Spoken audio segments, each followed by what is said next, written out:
Hey guys, welcome back to another Breakdown by the Mountain. Today we're going to be going over a local competition called Thursday Night Jiu-Jitsu. It's at 10th Planet Austin here. It follows the Eddie Bravo Invitational Rule Set, or EBI rule set for short.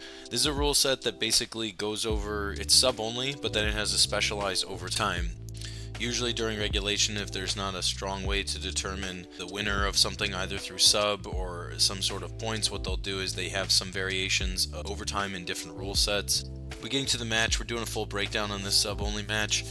These two ladies are hand fighting currently. A lot of time hand fighting isn't necessarily going to be the best strategy given that stand-up isn't really rewarded for points. It's oftentimes extremely laborious and it requires a lot of energy, and there's not a ton of immediate sub opportunity, so I typically suggest people pull guard in a sub-only rule set, go for leg locks, different things like that, immediately creating sub threats and spam it as much as possible. Despite that, we immediately see this overhook attempt right here, which allows the opponent to get the underhook and then proceed to this knee tap.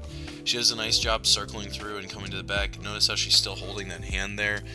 She goes through and she seeks to get chest to chest, so she's starting to have nice opportunities to go to the back. You can see how the bottom player here's elbow is coming across, which gives the opportunity to go to the back, but she does a good job pummeling things back inside. I'd really like to focus on this hand here. I think that she should be seeking to get it in front of the chest, but she's unfortunately using her hands to frame on the neck. I'd like to see her pummel inside.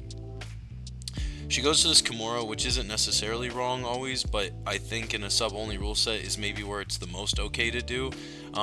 But you can see here she's keeping it kind of like extended. She'd want to bend that in using rotation. Pretty much I think Kimuras from this position are kind of bottom tier. They're legit and have it, but you really got to emphasize controlling the far leg, which we see at the far end here. But you would need to maybe use this to sweep or come up. I probably would sooner go inside to get chest to chest, but watch as she has control of the legs right now. She loses it, and then when she loses it, the back is just completely opened, right? So this is not what we want.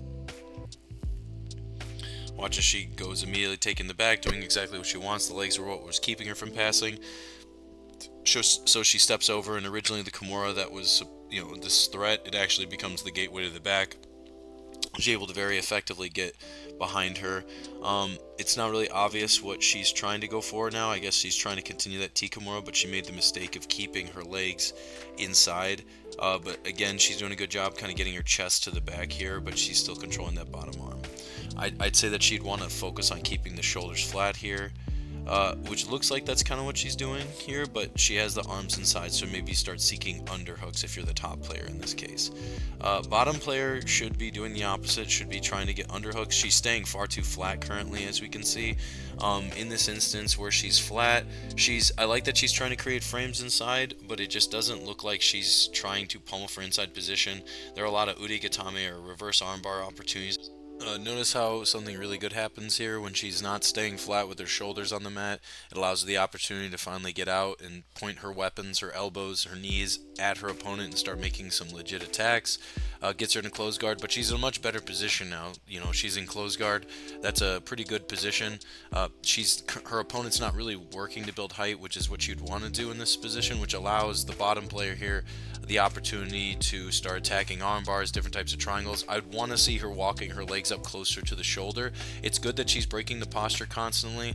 Her opponent who's in close guard should be standing as she is right now, so that's a good thing that we see. But notice how as she stands, that allows her the ability to start breaking that and seeks to go to the passing.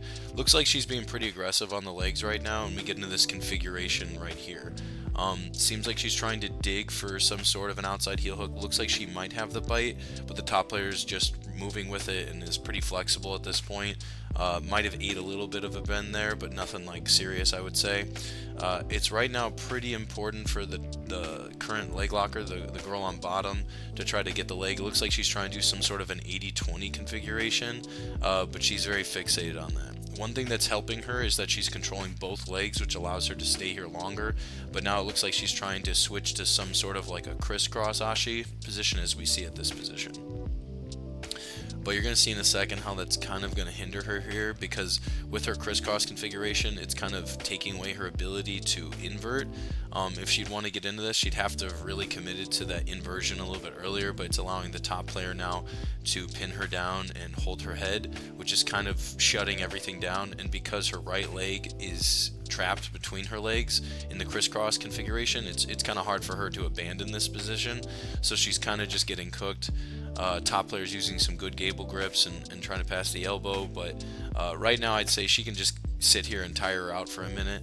I'm sure there's a few minutes left. I think these rounds are like 8 or 10 minutes long or something. But you see how as soon as she gets away from that, she goes to invert, and then that does start kind of causing some trouble. Going down, she has the triangle. She's in this like 50-50. It's good. She's not overcommitting her ankles. Right there, we saw that she made a good choice to abandon the heel hook because she just didn't have the knee depth. I like that she's breaking her down to a hip and keeping her down in her shoulders. But I'd want to see her trying to do more misdirection, or if she was seeking to pass. But she actually does a pretty good job. She gets in on this straight ankle here. Looks like the bite's pretty serious. Right here, she doesn't have the proper angle because her knees are pointing out. She wants to probably get to a belly down configuration, but notice she gets the tap here because she's able to create the fulcrum just over the knee. Yeah, and if you've ever felt this can be pretty fast to come on. It can be pretty powerful there. Looks like she had the shoelaces just in the back of her delt. And possibly the tricep, which just makes it so all of that leverage is just right on the ankle. And you know, I wouldn't be surprised if she maybe popped it, but that can be pretty scary sometimes for people. If you've ever been there, you know exactly what I'm talking about. So overall, some of the takeaways I'd say is I think both people played a pretty good game. I think the player on the left here, I believe that she dominated most of the situations, the exchanges, particularly early on.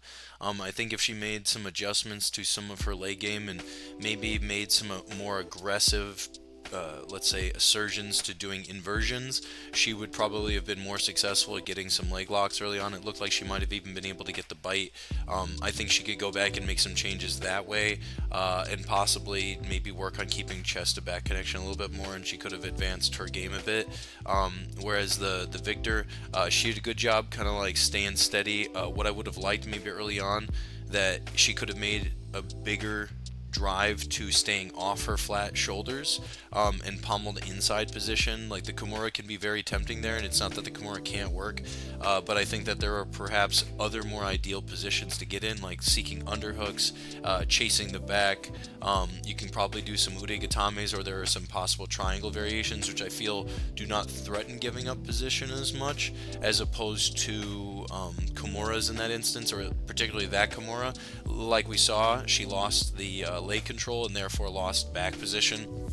I find that usually Kimuras, when they usually work like pretty quickly when you do them, and that higher level people you'll find can usually deal with Kimuras pretty actively, and oftentimes Kimuras can be turned into counter arm bars and things like that. But overall, very good holding out.